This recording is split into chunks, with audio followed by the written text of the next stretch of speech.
I feel like ever since they won that doubleheader in Washington, it's not only the fact that the bats have been invisible, they can't find them. It's like they've got toothpicks in their hand when they go to the batter's box to try to hit with these things. No power whatsoever. Can't score any runs.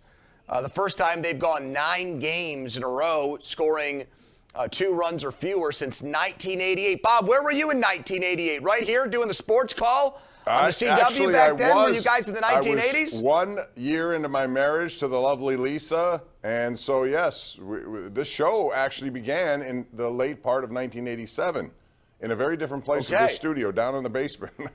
And it's been around ever since. People maybe back then were complaining in August of 1988, where are the runs? Come on, Bonds, let's go. Let's get it cranked up here, Andy Van Slyke. But anyways, Bob,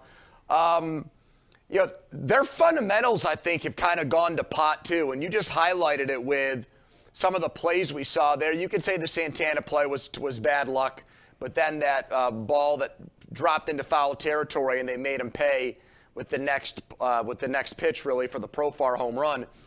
They have not looked the part, to me, of a good baseball team for about 2 weeks. And that's why I think tomorrow, 12:35 at PNC Park, I think is a day you circle.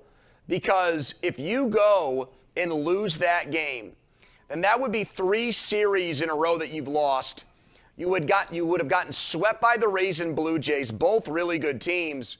But to come home and lose to the Rockies 2 out of 3, and then have to go to Baltimore and face another really good team, by the end of the week, you could be right at 500 if you don't play your cards right. So I think tomorrow is another one of these moments early on in the season where it's like, okay, prove to us and show us that you're actually a good team, and a good team finds a way to take 2 out of 3 from the Rockies at home. Yeah, but I will understate the word you use. It's early, and there's a lot of ups and downs in this, but you can't produce this kind of limited offense and expect to win, which makes me wonder.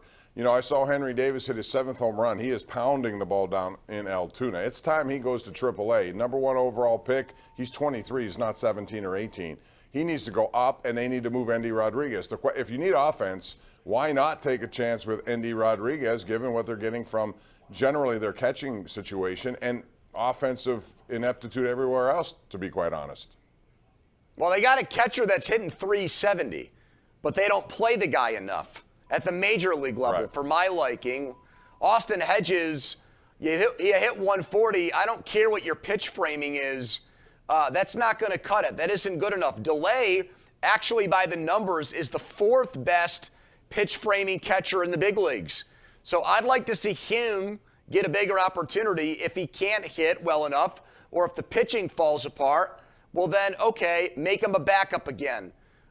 With Rodriguez and Davis, have them split the catching at AAA. You don't want your catchers to play every day anyways when they're that young. So have them in the lineup each time. One guy catches, one guy DH, and just have them alternate a little bit. But I'm ready to see Davis advance. He's a number 1 overall pick, Bob, who did not go to high school and come out of high school. He went to college. So he was the best college player in the league, in the country. He is an older player now, and it's about time he advances through their minor league system. At least jump to AAA and do what you say. They have opportunities to get both guys at bats, switch off, whatever the case.